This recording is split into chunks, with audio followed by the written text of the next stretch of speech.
Good morning, everyone. It's so nice to see some new faces and new people from around town. Welcome. We're glad you're here with us. Thank you, everyone, for coming. I want to introduce Dawn Davies. She's from the Hill Country Alliance, and of course, you know why she's here to talk to us about the solar eclipse in April. And I hear it's supposed to be a crazy time, so hopefully she'll help us navigate through that. So I'll turn it over to you, Dawn. Okay, thank you. All right. This is a very different experience for me, as I was just telling your music director. I think this is the first time I've given a presentation on the eclipse in a church. So last time I was up on the altar like this, I was an acolyte. So it's been a while. But as Cindy was saying, my name is Dawn Davies. I work for Hill Country Alliance.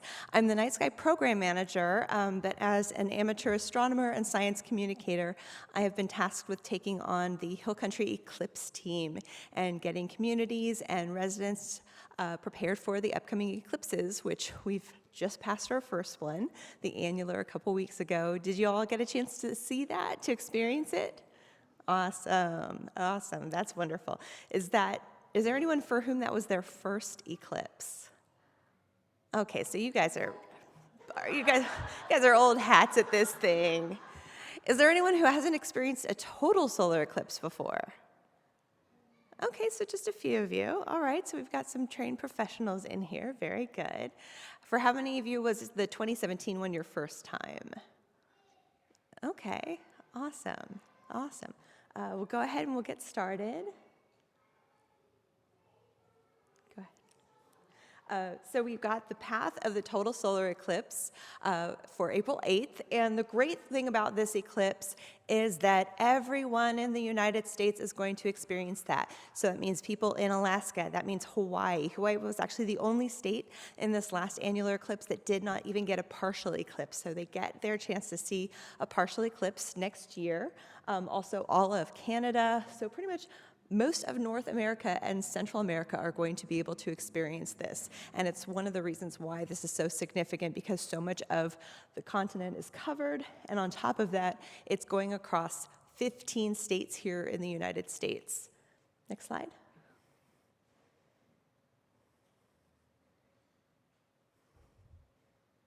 That's okay.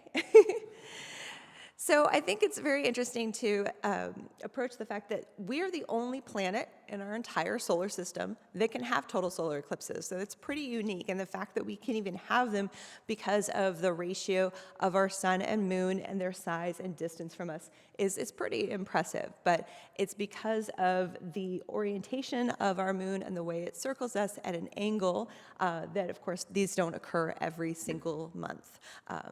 A lot of folks are touting that this is, a once-in-a-lifetime experience. It's a once-in-a-lifetime experience for you to live somewhere where a total eclipse is going to occur that you don't have to travel to. But again, they occur every 18 months, so they're not that rare. But what we do know is rare is the circumstance that we just experienced and that we're getting ready to experience of an annular and total crossing one another over an area, over land, within 6 months of each other. That only happens about every 6 to 7% out of a given century. So that's pretty unique. Next slide. So of course, our total eclipse, what we're going to experience up above, the moon is going to be at its closest approach to us. The annular eclipse, the moon was furthest away at apogee, which is why, of course, we had that ring of fire. We will continue to have total solar eclipses for about the next, I think it's 30 million years. So during our lifetime and generations to come. But as the moon is moving away from us, at one point in our very distant future, we will cease to have total solar eclipses. So that's kind of interesting too. Next slide. So since most of you are all familiar with eclipses, you know the importance of the path and being on that path and as close to the center line as possible. The average path is about 100 miles wide. The one coming up here in April is about 140 miles at its widest. And it's very important to be on that path as close to the center line to obtain the most amount of time for totality as possible. So for us here in Texas, it's 4 minutes and 26 seconds. If you want 2 extra seconds, you have to go to Mexico. And close or at the edge of the path is not sufficient. I'm hoping everybody here knows that. My favorite, most recent analogy at a Eclipse conference a few weeks back was somebody said going to just outside the path of totality, like 99.9% of Eclipse, is similar to putting all of your kids in your car, driving to Orlando, Florida, up to the gates of Disney World, and then turning around and going home. You want to be on the path. You want to go ride the rides. So it's very important to be on the path and as close to that center line as possible. And as you'll see in a little bit, you guys are primed, you're a good spot. Next slide. So we have, much like you experienced with the annular eclipse and other eclipses, points of contact, 4 in total, denoting when the sun starts crossing, or the moon starts crossing the sun. Second contact between second and third when you either have annularity or totality, and then finishing out with fourth contact. So the total eclipse, totality is only going to last, like I said, a maximum of 4 minutes and 26 seconds, but the whole event is going to take multiple hours. Next slide. So we've got our path here, and it might be a little hard to see. My laser pointers don't usually work with projectors, but this blue line is your center line, and here is Marble Falls. You couldn't get much closer if you tried. You guys are very well situated. Next slide. And here's how so. So even if you live as far as Bertram, or if you live in Highland Haven, you are getting over 4 minutes of totality. Here in Marble Falls itself, 4 minutes and 14 seconds. Don't go anywhere. You guys are perfectly situated. I'm only gonna be somewhere where I get 3 minutes and 46 seconds. You get 4 minutes and 14 seconds here. Don't leave your homes. You're perfect. You're good to go. Just prepare, stay at home, stay off the roads. You're going to get a great view. Next slide. And here's one of the reasons why we're encouraging folks that if they don't have to travel, don't. So we know that the population here in Marble Falls is about a little over 7,000. Population of Burnett County is a little over 50,000. Over the course of the 2017 total solar eclipse, we have communities and similar sized counties that were on the path that saw upwards of 2 times their population in attendance. So for instance, a similar county to Burnett here, Buffalo County, they have about a 50,000 person population. They had 40,000 guests. Similar Missouri County, Clinton County, had 20,000 person population, had 40,000 guests. So you can expect that close to your current population, if not twice that, is going to be expected in the area. Now, these are just estimates based on what we know from 2017. We don't have any basis for larger communities like Austin or San Antonio because in 2017, the largest city that was on the path of totality was Nashville. They've got about 350,000 person population. But I can tell you, in some cases, the attendance numbers were as expected. In some cases, they were a little bit lower than expected. In some places in 2017, like my favorite example, Madras, Oregon, which was one of the first cities on the Oregon coast to get the eclipse when it hit the United States, has a similar population to that of Marble Falls, about 7,000, and they had 100,000 visitors. So we don't know for certain how many people to expect. We know what scientists and professionals have told us, which is to roughly estimate around 800,000 to 1.5 million into the state of Texas. We anticipate a large portion of that number to be here in the Hill Country. Next slide. And here's one of the reasons why this is receiving so much hype while it's so exciting. So in the 20th century, we had 2, 4, 6, 8, 10, 12, 14, 16, a little under 20 total solar eclipses. And none of them were in Texas.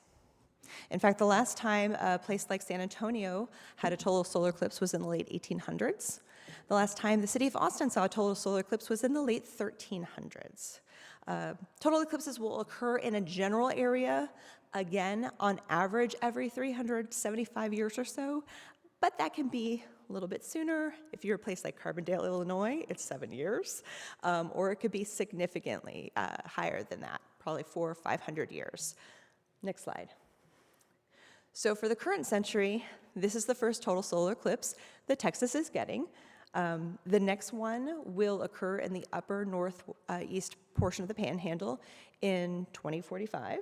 And then in 2052 and 2078, a very small portion of the southern tip of Texas, down near South Padre Island, will get a total solar eclipse, but we will not see an eclipse like this crossing the entire state until well into the 23rd century.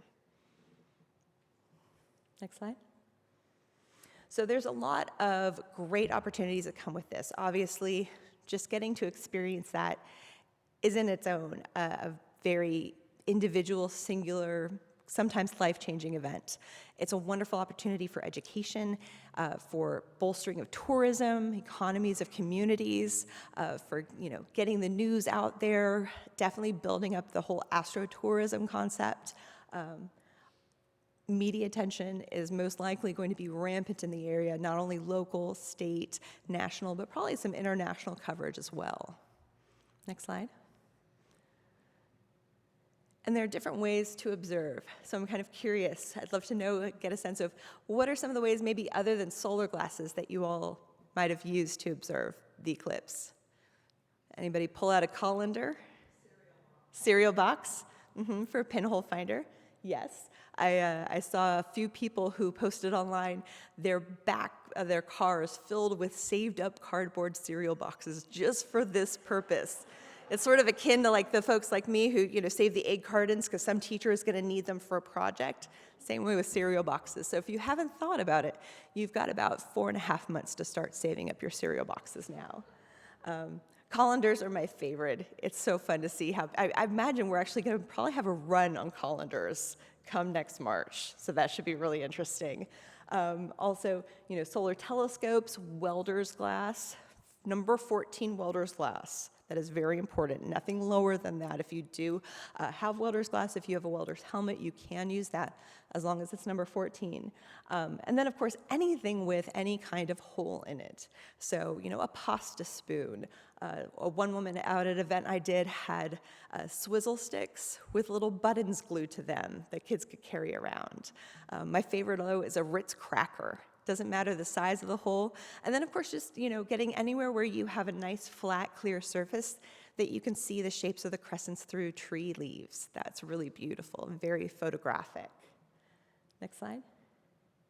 And then, of course, the various types of solar telescopes that are out there that give you different kinds of views based on the type of filters they have. Next slide. But the challenges. So how many of you did go somewhere in 2017? Where were you? Okay. Nebraska. What sort of things did you experience maybe following the end of the eclipse? Any traffic? Traffic jams and all the restaurants are full. You laugh.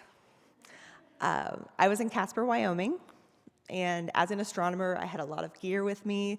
I stayed for the entirety of the eclipse. A lot of folks will leave after totality because they think, oh, it's over, but there's still so much more to see and experience. So hung around for a few hours and then casually made my way back to Austin. And from Casper to Cheyenne, it's 200 miles, and that took almost 10 hours.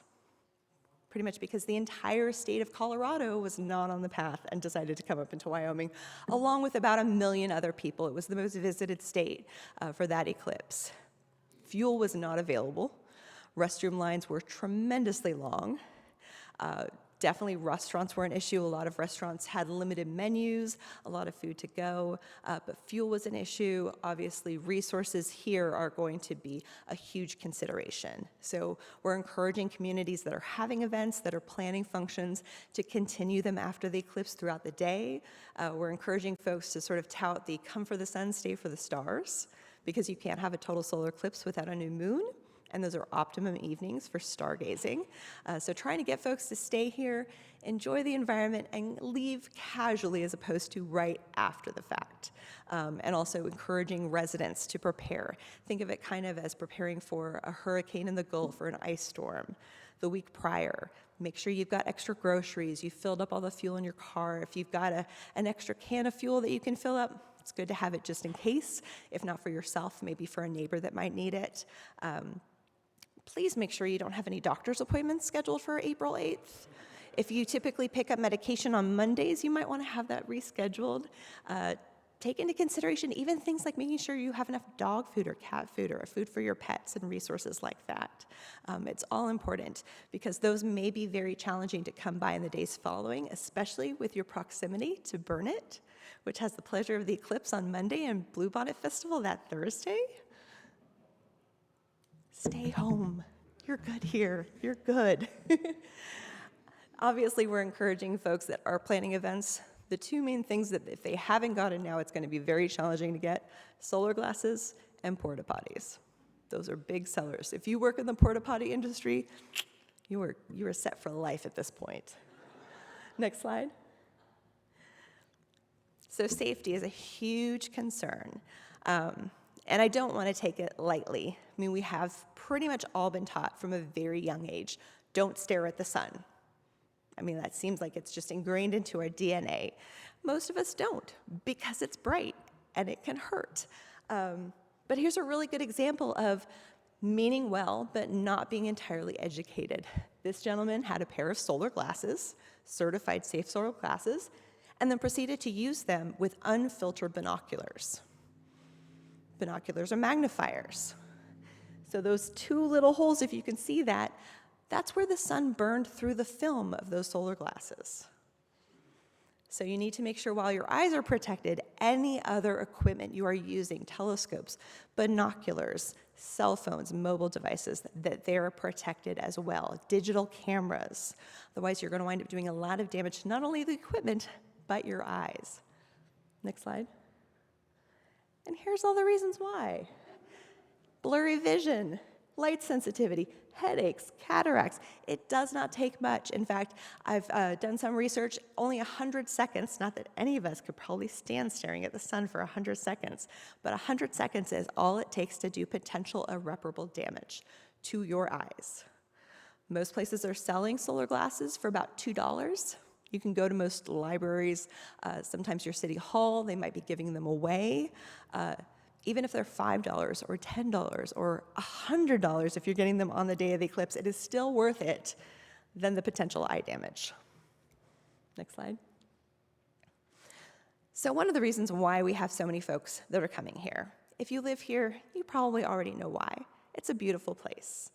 We are touted to have the best chance of clear skies through most of the states. Mexico has a slightly better chance than we do.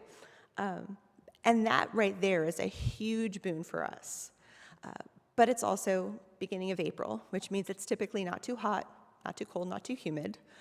It's bluebonnet season, it's wildflower season, it's peak bird migration season. The bats have started emerging. So when folks are looking for a place to travel for an eclipse, they're also looking to go somewhere where they can take advantage of other opportunities, other excursions, other beautiful places to visit. So why wouldn't they want to come here? And that's why we're anticipating that. Next slide. So one of the things that's really interesting is we've known for quite some time, based on weather predictions, that our forecast is looking very good. And it's only gotten better in just the past 8 or 9 months. A meteorologist out of Canada, who's been doing a lot of the weather predictions for this eclipse, recently restructured his data, taking into consideration we're going into El Nino, which surprisingly makes it even more likely that we're going to have clear skies. So this news, I'm sure, bolstered a lot of folks to maybe change their plans and go to Texas, come to Texas as opposed to going somewhere else. Next slide.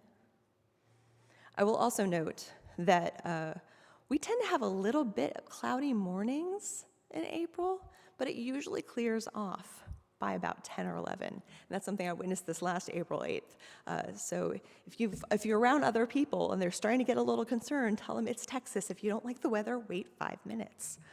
So we've put together an eclipse portal to help a lot of folks out, to provide information, and of course to link to a lot of our partner communities and organizations that have their own eclipse sites and are providing a lot of information for folks. Next slide. So we record our quarterly roundtable meetings. We just actually had our last one for this year. We have one more left in January, which will be very weather-centric. We do have bi-weekly lunch and learn sessions. The one we had earlier this week, for example, was a lunch and learn on education and outreach with the head of interpretive management for Texas Parks and Wildlife. So our lunch and learns are an opportunity to hone in on very specific niche subjects that maybe pertain to certain individuals and not others. And we usually feature brief presentations by subject matter experts in various fields. So we'll be having the Director of Tourism in the Convention and Visitors Bureau from Bandera talking about promotion to businesses and to other landowners. We will actually be having a very landowner-centric presentation in the coming months for folks that have large ranches or property that they want to open up. And we do still have a couple of vacancies, so if you have any recommendations or want to learn about a specific aspect of preparing for the eclipse, let me know. We can get something situated. We also have a multitude of white papers, information that we've garnered from other communities like Carbondale, Illinois, things that they did in 2017 that they found worked, lessons learned, things they would have done differently, and we've been trying to get all of that kind of information out to our communities as best to prepare.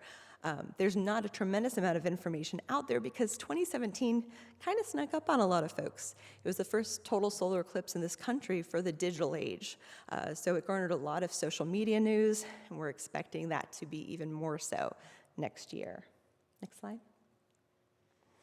So our Hill Country Eclipse team is now over 600 people in 23 counties plus and over about 50 cities. And you can see here, it's a little faint, I do apologize. But we've got pretty much a large portion of the counties that we work with that are on both paths. All in total, 85 of the state's counties have some, if not all, of their county line within the path of totality. In fact, overall, we estimate that about 31.5 million people in the United States live on the path of totality. So that's about 10% of the population that doesn't have to go anywhere, and another 90% that does. Next slide. And just an example of the communities that we work with, that we partner with. I'm adding to this list on a regular basis, but pretty much every major county seat in the Hill Country and other communities are involved in one fashion or another. And that's, our team consists of, folks that are, church representatives and church leaders, local business owners, city representatives, county folks, folks that run Airbnbs, folks that run restaurants, folks that are just genuinely interested in having more information. Our Hill Country Eclipse team is not restrictive. Anybody who wants to take part and join us is welcome to do so, and we try to help them and assist them in any way possible with their planning needs. Next slide.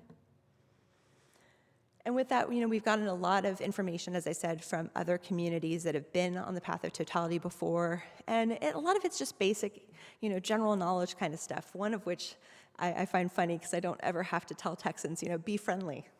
It's kind of our nature. But do expect there are going to be folks coming in for this eclipse from all over the world. Folks that have never been to Texas. Folks that don't know how to drive in Texas, folks that don't know about our wildlife. So there are folks that are going to be a little lost or a little confused or need a little help. So be understanding and know that you might just have to, up that kindness level just a little bit for some folks, even if they're from California. I'm from California. Next slide. Oh, perfect, thank you. So as I mentioned, we do anticipate a lot of landowners opting to use their space for parking, for events. So we've put together a very specific document that covers a lot of things that you need to take into consideration, like, do you have the right insurance? If it's rained recently, is your land passable by more than just a four-wheel drive, high-clearance vehicle? Do you have livestock that needs to be considered?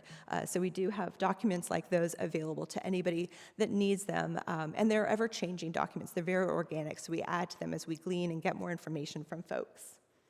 Next slide. Obviously, we've interacted and are on a regular communication basis with emergency services. They're one of the areas that is going to be hardest hit, especially as we get further west into the rural parts of our Hill Country, where you have towns that have one road in, one road out, are expecting a lot of people. We have some areas, this being one of them, where the districts will be closed down for the day, so kids will be off. Unlike me, who lives in Austin and Travis County, and most of the school districts are planning to be open, which is problematic because the Eclipse starts winding down as buses start to leave to pick up elementary school kids, which then those buses are supposed to drop off those kids and go pick up middle schoolers and then high schoolers. So we anticipate some challenges with traffic surrounding school districts and the kids that will be in session, but being conscientious about where you might need to go for medical attention or for assistance. We're communicating with our communities that we're partnering with to make sure they print out material because we anticipate a large draw on our cell services. So sorry, folks, you're going back to maps, paper maps, and probably paper currency as well. Any place that you go for an event that most likely uses a square for transactions, we'll have a little bit of a challenge because we do expect so many people coming into the area and taxing our cell services. Next slide. So I'm curious, since you guys have all experienced eclipses before, what are some of the sensory circumstances you remember occurring during an eclipse? Did anyone notice a couple weeks ago that even though it was an annular eclipse, it still got cooler? So it can drop 15 to 20 degrees during a total solar eclipse. And of course you stop hearing animals. I was actually out at a state park, Government Canyon State Park in San Antonio, and it was very strange to be in a natural environment and not hear birds, not hear crickets or insects for a period of time. In fact, we were all so focused on staring into our solar devices that at one point I just had to stop everybody and say, take a look around, because the light is really kind of cool. It's a very singular event. You know, there's a sensory circumstance in every aspect. So temperature change, audible change, just the general feeling. It just feels kind of eerie. It's not something we're accustomed to.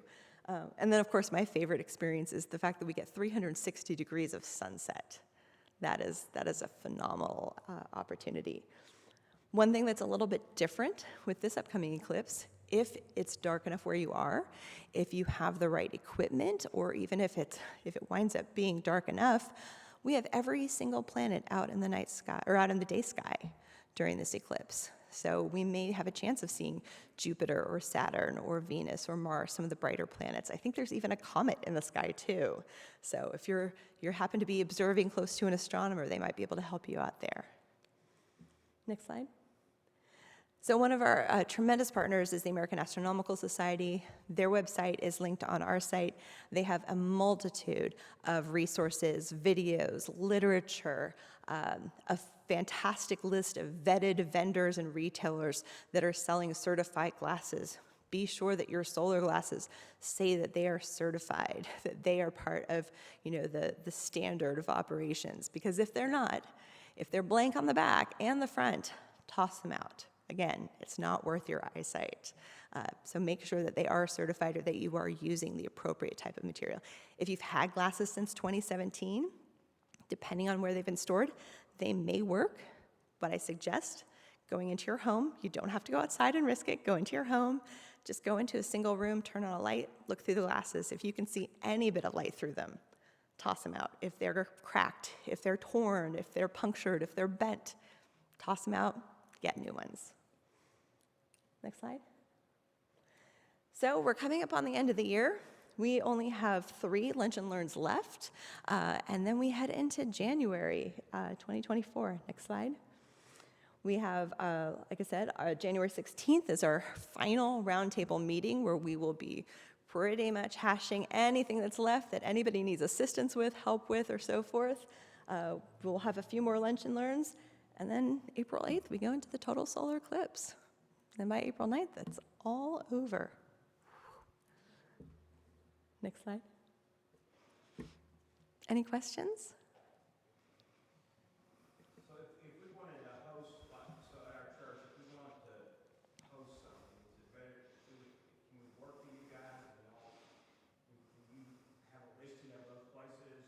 We have a calendar actually on our Eclipse portal, yes, and it's there's a link there where you can just fill out. It's a simple, I think, Google form, and once we sort of review it, make sure we've got all the information we need, that goes on the calendar, and that's something that's available to folks. We can definitely help promote that, yes.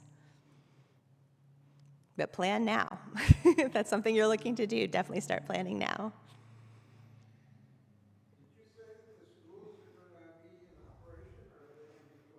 I believe Burnett County, Burnett ISD, or Consolidated ISD, is planning to be closed, yes. We're just finalizing the list, but we should have it up in a few days, a full list of all the districts throughout the Hill Country that are scheduled to either be open or closed. I don't know about individual businesses. For that, I would either reach out to probably Blair Manning, who's the head of tourism and marketing for Burnett County. She's also heading up the Eclipse task force here in the area, and she's got a pretty good pulse on who's planning on being open or closed if they know yet. Yes, ma'am.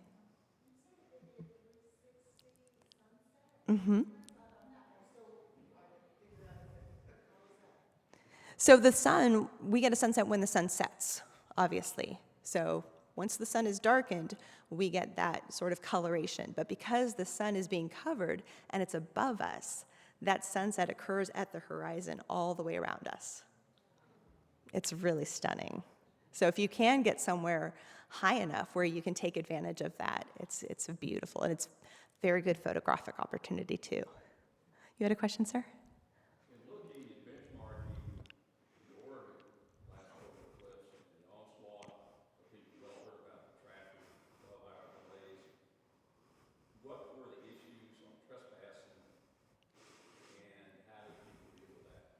I'm not familiar if there have been any direct issues. I know that part of our ranch and landowners guide that we've created is definitely addressing the fact of having appropriate signage, especially in driveways where folks might not understand that they're pulling on to private property, and obviously educating outsiders and making that information available on websites, across the Hill Country of what Texas trespass laws are, what the blue paint law or purple paint law is, to make them aware. But we do anticipate that being a bit of a challenge, yes.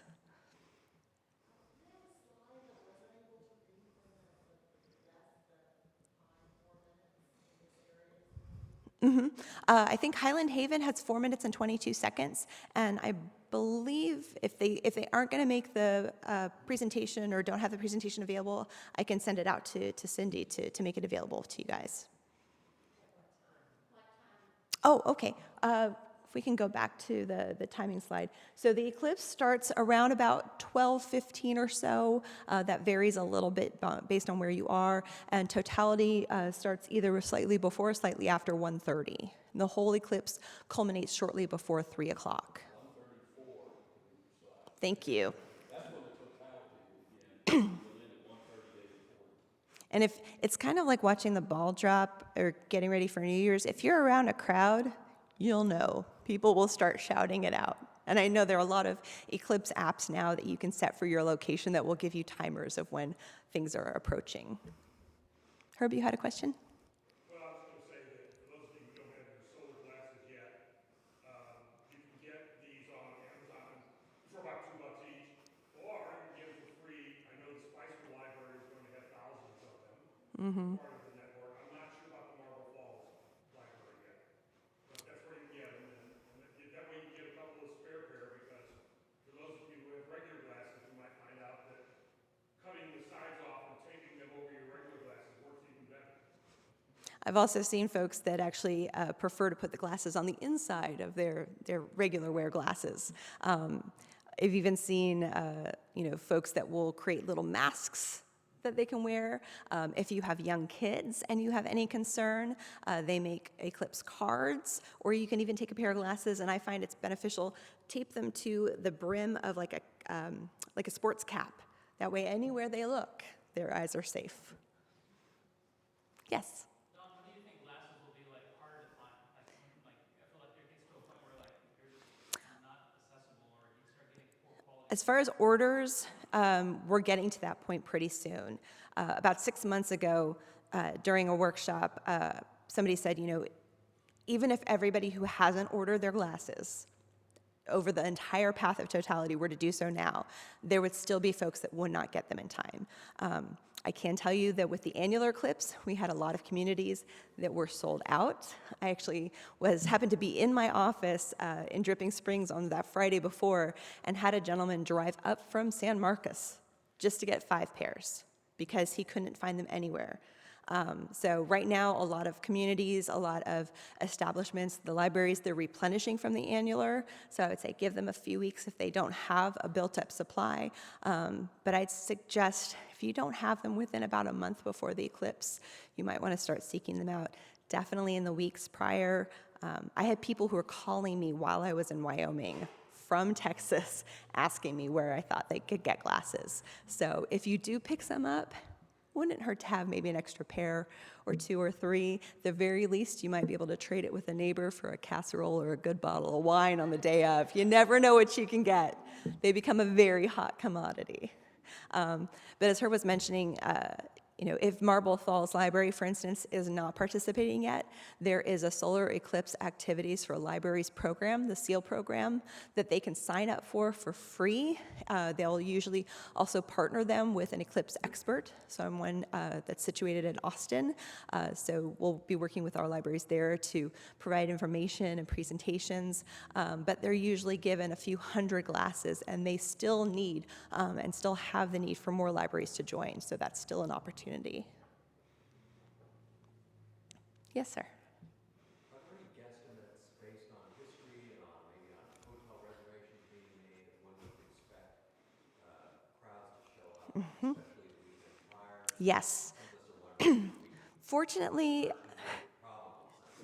Fortunately, problems. the incoming mass is going to be a little bit slower than the exiting. We anticipate, sort of your diehard universities, your NASA folks, folks that are doing projects, citizen science work, are going to start showing up that Wednesday or Thursday. The diehards are going to start showing up then. If any folks that are looking to observe the eclipse at a state park, some of our state parks, you can actually book a campsite for 2 weeks. Some of them as much as a week. So we anticipate folks making reservations for, end of March, early April to be able to get into a state park on that April 8th date. So they might show up the week prior, but we anticipate really the mass group Thursday, Friday, definitely increasing Saturday, definitely increasing by Sunday. Monday, you're going to get a lot of stragglers, a lot of folks that were sort of waiting for the last minute to decide based on weather, and a lot of folks, for instance, in my situation, who wake up Monday morning and realize they're on the wrong side of the path of totality in Austin on the east side and need to make their way west. But then a much quicker exit of the state thereafter. Okay, so we can expect sort of a build-up that shouldn't be kind of a major crisis before. Thursday, Friday, probably not so much. You will probably start noticing some traffic over the weekend, especially with events going on. I will tell you, if you live in this area, be aware if you aren't already, Reveille Peak Ranch is having an event. They are anticipating about 50 to 60,000 people. And when that ends on Monday and Tuesday, those people are going to need to go back home. So do anticipate a large amount of traffic coming from that location, most likely heading down 29 once that event culminates. But do you think on Sunday, this question, the churches would be able to hold services and get people in and out without big problems, like this church? I would most likely look at what events your community is planning. If they are planning, most communities are planning a multi-day event that's going to run Saturday through Monday, sometimes even Friday. So take into consideration, what sort of public plans there are. Most of these events like Reveille Peak, that is once you're in, no in and out situations. If you leave and you come back into the event, you have to pay the full ticket price. So it's not like you get your hand stamped or a wristband. So once those folks are in, they're good and they're packed up there until Monday, Tuesday. But any sort of, citywide events, just be conscientious of what those timings are and make sure that they don't conflict with your church times, or at least let your folks know that they're going to need to take into consideration they may not be able to necessarily leave church on Sunday and, drive to their next lunch engagement or their next appointment as quickly as they may be anticipating.